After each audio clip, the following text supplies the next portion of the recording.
Well, welcome everyone to your Enneagram Coach, the podcast. We are excited that our podcasts are now on YouTube. So check us out there and be sure to like this video and subscribe to our channel for weekly episodes. But today, we will be diving into the world of Type 8s, the passionate protectors.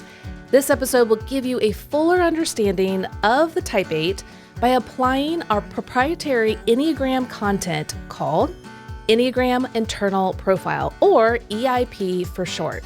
EIP is also the topic of our new book, More Than Your Number, which releases this September and is available for pre-order on Amazon. Yay! No, that's right. We've been working on it for a long time personally, so the fact that it's now come to fruition is pretty awesome. Right. Well, Beth, since EIP is brand new, it's a brand new way of approaching the Enneagram, can you give our audience another quick overview before we dive into Type 8? Yeah, sure. Well, we developed EIP to help you all to see and understand that you are more than just one number or type. Your main type, your main Enneagram type is, yes, it is the driving force behind why you think, feel, and behave based upon its core motivations. But it's not the only Enneagram type or part of your heart that is influencing you. So EIP addresses and clarifies the moments when you find yourself saying things like, well, part of me wants to do this, and there's another part of me that wants to do that.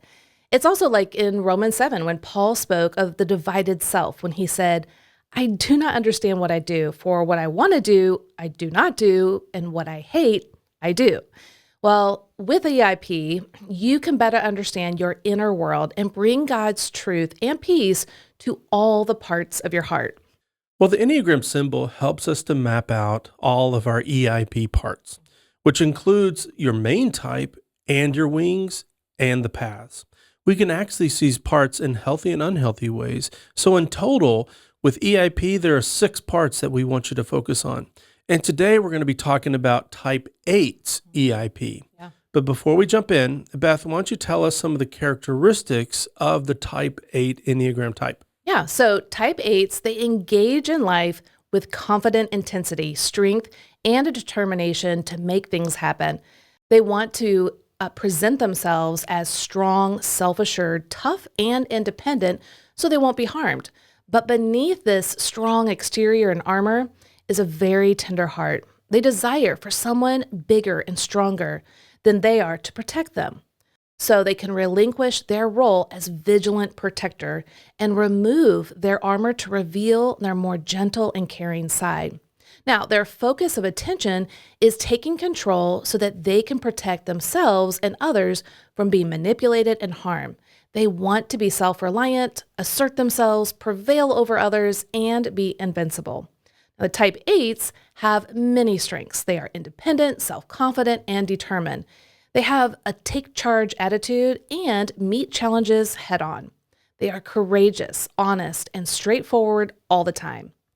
You don't even have to guess what a Type 8 is thinking or feeling. They use their strength to support, empower, and protect the people closest to them. But Type 8 strengths can also become weaknesses. Their straightforward, honest, and blunt communication style can come off as mean and intimidating at times. And they can be restless and impatient when they perceive others are incompetent and slow.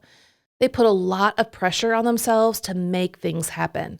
And they become angry when rules are ignored or people just aren't doing things right. And they can feel unappreciated by the people they work so hard to protect. However, a Type 8 at their best embraces generosity and mercy. They know that God protects, provides, and never betrays or forsakes them.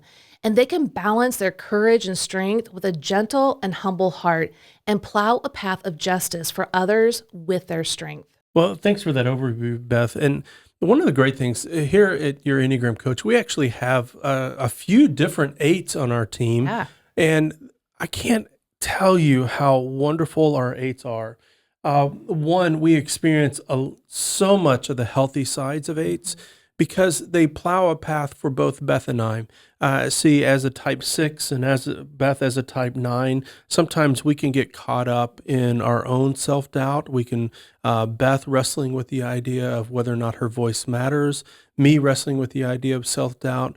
And so we've really hired out of our weakness for eights to step into the gap for us and to move us forward when we might be reluctant ourselves. What thoughts come to you about our team and how our eights function? Yeah, I would say the biggest thing I notice is one, they bring a gentle strength and a gentle and tender direction. So I really, like we always talk about eights being a snowplow, not a bulldozer, but a big diesel snowplow, because the eights that I know, they are putting you and I and our team behind them, and they're plowing a path for the good of the company, the good of our audience, to bless others. And they can do that because they can assert themselves. They have gut reactions of, what might work, what might not work. And they're willing to say the hard things sometimes, but they do it in such, like I said, that gentle strength that really is so affirming. And yet you really want to be like, yeah, thank you for guiding us. Like, I really don't think I could have seen that or done that the way you did it. And that's what I see in our team. Another thing that, as I hear you share about that, Beth, one of the things that comes to mind for me is that one, eights often see strengths in us that we're not affirming of ourselves. Right. Yep. And so they draw something out of us. The other thing is the eights workload. Man, these are get it done people, Yes. and they bring on teams of people who can help them to get it done. And so they are always moving before us, moving your Enneagram coach further along as we not expand our reach and bringing forth a gospel-centered approach to the Enneagram. Yeah, it is so true. I love what you just said, because they see what I see with my team is the eights on my team. They not only see my weaknesses, but I would say that they don't see them as weaknesses per se, like a bad thing. It's just part of who I am. It's not, we all can't have strengths in every category. And they're able to see that as it is and bridge the gap in whatever way that needs to happen. And it feels affirming and okay to not have a strength in every category. They're okay with filling the gap. So yeah, for us, it's just been super amazing having eights on our team. Well, let's dive in a little bit further. So each type has core motivations, 4 of them, and they are the driving force behind why we think, feel, and behave. And when we start talking about EIP and our parts, it's important to remember that your core motivations for your main type never change. Each EIP part is trying to avoid or obtain your main type's core motivations. And that's key in understanding how to use EIP. So here are the core motivations of type 8. So remember, all of their parts that we're going to be talking about are really trying to focus in on helping the type 8 to either avoid or obtain these things. So their core fear is to be weak, powerless, harmed, controlled, vulnerable, manipulated, and left at the mercy of injustice. Now, their core desire is to protect themselves and those in their inner circle. Now, the core weakness of the type 8 is excess, where they're constantly desiring intensity, control, and power, and pushing themselves willfully on life and people to get what they want. But their core longing, what their heart longs to hear, is you will not be betrayed. Well, the good news is that Jesus uniquely speaks the gospel message to each Enneagram type, fully satisfying their core longing. It's hard for an 8 to hear and acknowledge their vulnerabilities and weaknesses. As fallen humans, we all have weaknesses and fall short of God's glory and desperately need a Savior. We can't save ourselves, but Jesus Christ accomplished for us what we could not. Matter of fact, it brings to mind the words that John recorded that said that, fear not or take heart. In this world you will face troubles of many kinds, but I have overcome the world. Now, this puts the 8 in a dilemma because, as we mentioned in a previous episode, is that we live in the already, but the not yet. And so, although Christ has fully satisfied all that he intended to accomplish, we recognize that we look forward with hope for the fullness of all that he did, the new heavens and the new earth, where there will be no more weeping, there will be no more conflict, where the 8's hearts will actually come to rest knowing that Christ is their king, Christ is their stronghold. Yeah, and for type 8s, Christ satisfies their core longing. that they don't want to be betrayed, right? So though you as eights and all of us are weak, Christ is strong and protective, and he completed what he set out to accomplish. Christ will neither betray nor forsake you. And you have a true advocate whom you can trust, we can all trust, and nothing can stop Christ from protecting and providing for you. You can rest in his power and his strength. Well, in the past, we've talked about a type being healthy or unhealthy, and we referred to the levels of alignment with the gospel. When you're aligned with God's truth, you operate as his beloved child. You no longer use your personality strategies to meet your needs and desires apart from him. Instead, you go to your heavenly Father who loves you, who will provide for you, and has announced his own heart as he will be good towards you. When you're misaligned, you're operating out of your own strength. Your mind and heart wander away from fully believing and trusting what Christ has done for you. And you begin to think that you have to take care of your own needs by yourself. And when you are out of alignment, you live as if you're orphans. You really do believe that you're alone, and you need to revert to living as if you're totally on your own. Your fear and loneliness cause you to act out in ways that really does harm your lives and your relationships. But with EIP, this concept is simplified a bit. Instead of 3 levels of alignment, we're now referring to the 2 parts of your main type in the beloved child and the wounded child. The beloved child's aligned with the truth of the gospel and who you are in Christ. The wounded child is misaligned and seeks to live an abandoned life apart from others and God. Now, for Bethy, as we talk about EIP, let's apply this to type 8s. And first, let's talk about the wounded child part of the type 8. Yeah, as a child, type 8s experienced harm or betrayal. And even if they didn't, most likely they saw this occur in someone else close to them. So what they did is they put on this really strong armor to protect their tender hearts from ever being vulnerable again. They became adults early on and often overwhelmed their authority figures with their strong will and determination. So a type 8's wounded child part falsely believes that it is not okay to trust or be vulnerable with anyone, and it longs for someone to be in charge so they can finally rest and experience the carefree childhood they missed early on. But it doesn't believe that that will ever happen. So a type 8's wounded child may say things like this: I must be in control of this situation so others can't control me or harm me. I'm the only one who can lead well, do what's best, and protect others from harm. Or maybe this: I must use my strength and quickness to show people that I am not to be underestimated. Wow, that is so right.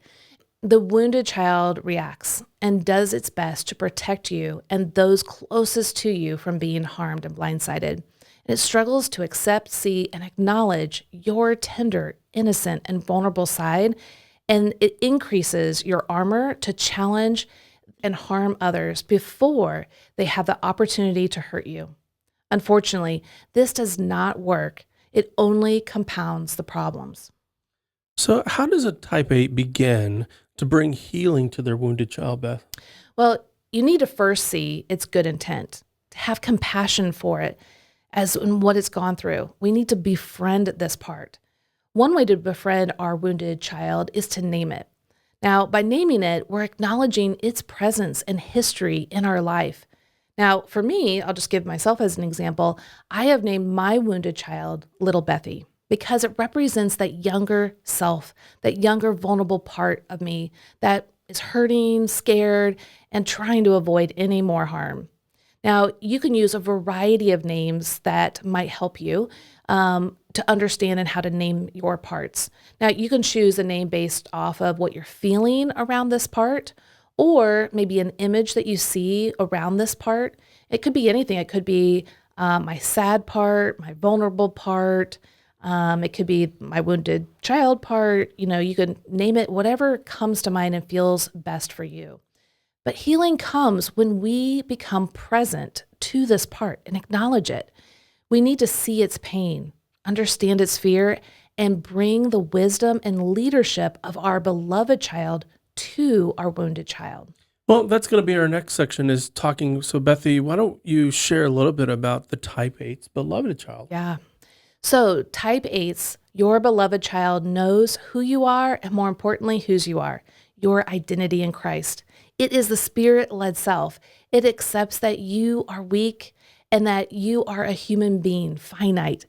And you know that because Christ went through betrayal for you, you can now vulnerably place your trust in him.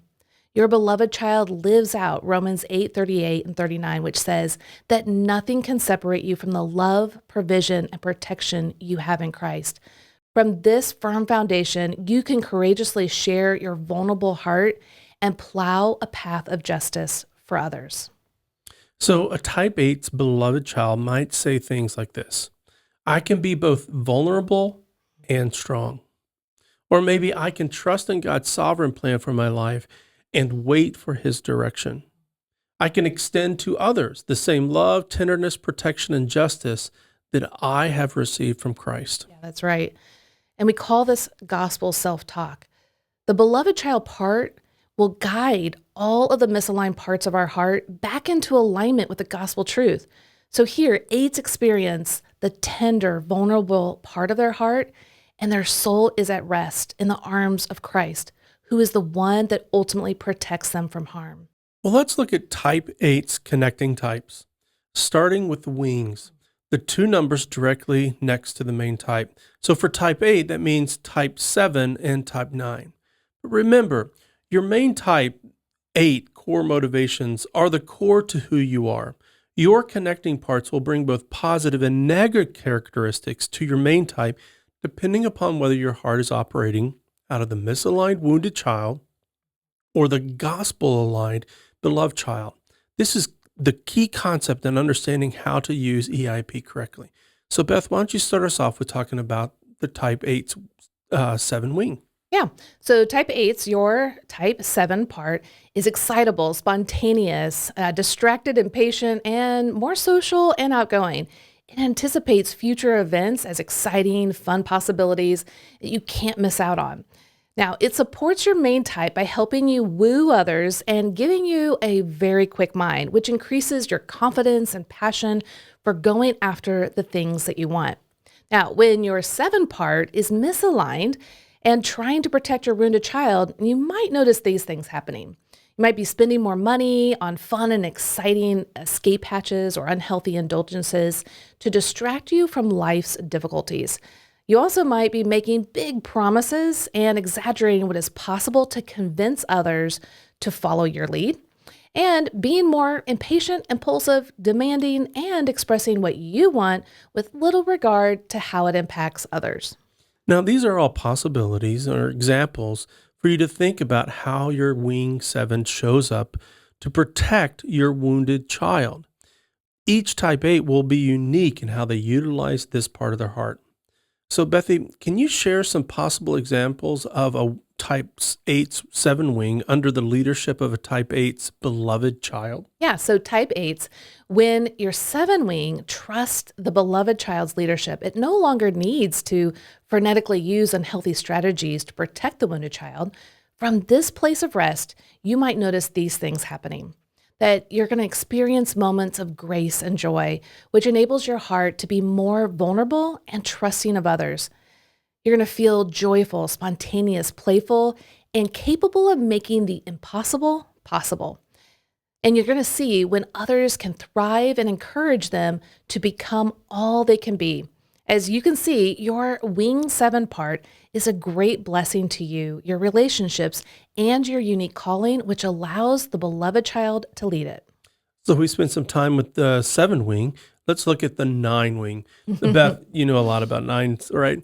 Can you help an 8 recognize when their type 9 part might be activated? Yeah, absolutely. So type 8s, your type 9 part is your best part. No, I'm just kidding.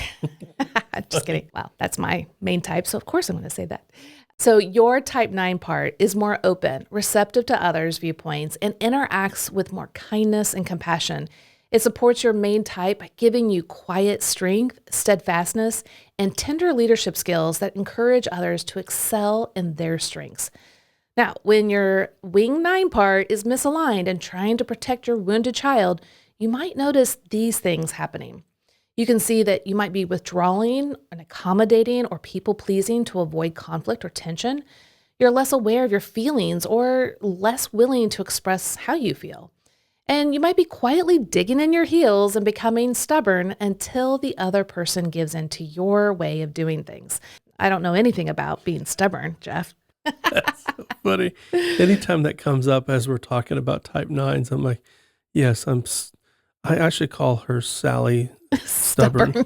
Stubborn Sally. That's it. No. Oh, man. That's one of the things in regards to the EIP is that we don't want to name these particular types in negative ways because They have good the intent. reality is that the stubbornness of the 9 is actually a gift in many ways. But that's what we're going to get into next. And these are some possible examples.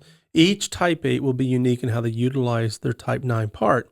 So Beth, why don't you share some possible examples of their 9 wing under the leadership of the type 8's beloved child? Yeah, so type 8's when your 9 wing trust in the beloved child's leadership, it's no longer going to need to withdraw or numb out to protect the wounded child. Now, from this place of peace, you might notice these things happening. So you might recognize that others need your kindness, your empathy, compassion, and tenderness as much as your strength. And you become more patient, adaptable, understanding, and easygoing.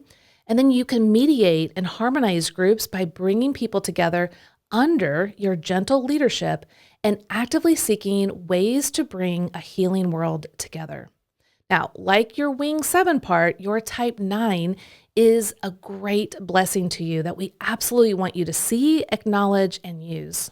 So, and this is why we want to be careful not to limit ourselves with just one wing. We often hear people talk about their wings as if they're a subtype. For example, if you were introduced yourself as a type 8 with a 9 wing, but exclude the contribution of your other wing. Yeah. And while it's true that many people do have a dominant wing, we do want to make sure that we see and acknowledge both our wing parts. We don't want to be blind to the negative strategies or even miss out on the positive characteristics of the wing we use less often. So we're going to move on to the final 2 parts of the type 8's EIP, the Enneagram paths. You'll hear others refer to the lines and arrows, and to find your paths, you just have to follow the lines that connect to your main type on the Enneagram symbol. For type 8s, that's type 2 and type 5. It's common in the basics or introductions to the Enneagram to teach that one path is your healthy path and the other is healthy, or one is stress and one is growth. But we're going to teach an advanced concept that each path can be accessed in healthy or unhealthy ways, depending upon whether their heart is operating out of the wounded child or the beloved child. So, Beth, why don't we start with type 2? Yeah. All right. So type 8s, your type 2 part is helpful, friendly, cheerful, energetic, talkative, and engaging. It focuses on connecting you with others in hopes of experiencing their appreciation, gratitude, affection, and love. Now, when your type 2 part is misaligned and trying to protect your wounded child, you may notice a few things happening. You might be believing that you have to earn the affection from others by helping, supporting, and advising them. You might be taking offense when others don't help and care for you in the same way that you love and support and care for them, and then assuming that all your motives and actions are pure with no hidden agendas. But when your type 2 part is under the gospel-aligned leadership of your beloved child, you might notice actually these things happening. You will instinctively know how to make others feel special, seen, and supported. You're warmly responsive and generous with your time, talents, abilities, and social connections. And you are more empathetic and aware that sometimes you need to pause in pursuit of justice to tend to the immediate wounds and needs for yourself as well. The type 8's other path is type 5. This part's intelligent, wise, innovative, and curious observer that craves to know more. It fears that others will drain you of all your energy, emotional reserves, and resources. Therefore, it withdraws from others to recharge and to protect your resources. Beth, can you share a little bit what this looks like when it's aligned or misaligned and how this part might show up? Yeah. So type 8s, when your type 5 part is misaligned and tries to protect your wounded child, you might notice a few things. You might become fiercely independent and building up boundaries to protect yourself from others who might, try to control or betray or deplete you of your inner energy. And you might use your intellect to sort out your feelings and desires and feel that you are all alone to care and to protect yourself. But when your type 5 part is under the gospel-aligned leadership of your beloved child, you may notice these things actually taking place. That you generously give others helpful insights and information that you've gathered over time, and you can connect with others from both an intellectual and passionate level. And you become aware of your inner world, knowing when to relax and recharge before your body experiences exhaustion or illness. Now, like your wings, your paths can be a liability or a blessing depending on the alignment of your heart with the gospel. That's why you need your beloved child leading all of the parts of your heart. We like to visualize the parts of your heart all riding on a bus together. So for the type 8, in your particular bus, you have the beloved child and the wounded child. And your connecting parts, your 7 wing and your 9 wing, your paths 2 and 5. You don't want your wounded child part or any misaligned part to be in the driver's seat of your heart. You need a wise, mature leader who knows and embraces God's truth.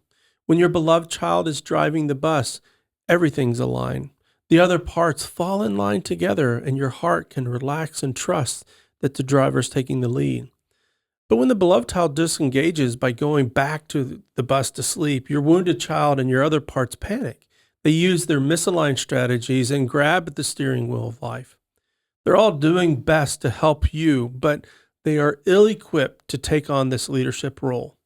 They need the beloved child to awaken, get back in the driver's seat, and lead them towards gospel truth. As some have said, let Jesus take the wheel. Yeah, that's so true. Well, keeping your beloved child in the driver's seat is such hard work because in this fallen world, you will never be perfect. But God has redeemed us and is continually restoring us. We can be part of that restoration process by becoming aware of our inner world and the many parts that play out of our heart. Here are some practical things type 8s can do to integrate their Enneagram Internal Profile into their daily life. Number 1 is this: pause more often and pay attention to your conflicting feelings. It helps to record them in a journal. Pausing is a difficult practice for a type 8, so this practice alone can be incredibly insightful. As you get to know your EIP parts, give them a unique name, a name that you're most comfortable with that you can easily identify. Next, connect with one of our certified Enneagram coaches. They can help you move your Enneagram knowledge from your head and into your heart, where true transformation can begin. To find a coach that fits you best, go to our coaching directory at myenneagramcoach.com. And you can pre-order our new book, More Than a Number, on Amazon. Our podcast episodes are a great starting point, but our book is going to add so much more value. Plus, with all the free bonuses, you're going to be able to map out and understand and be able to create relationships with all of the parts of your heart, all of these God-given parts that help you to be the unique God-gifted person that you are. And in the next episode, we have something really fun and intense.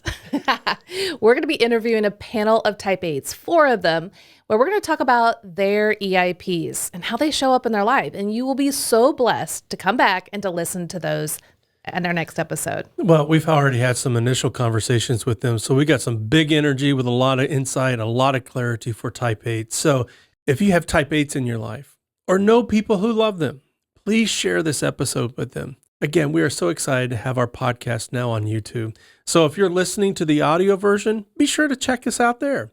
And if you're watching us on YouTube, be sure to like this video and subscribe to the channel.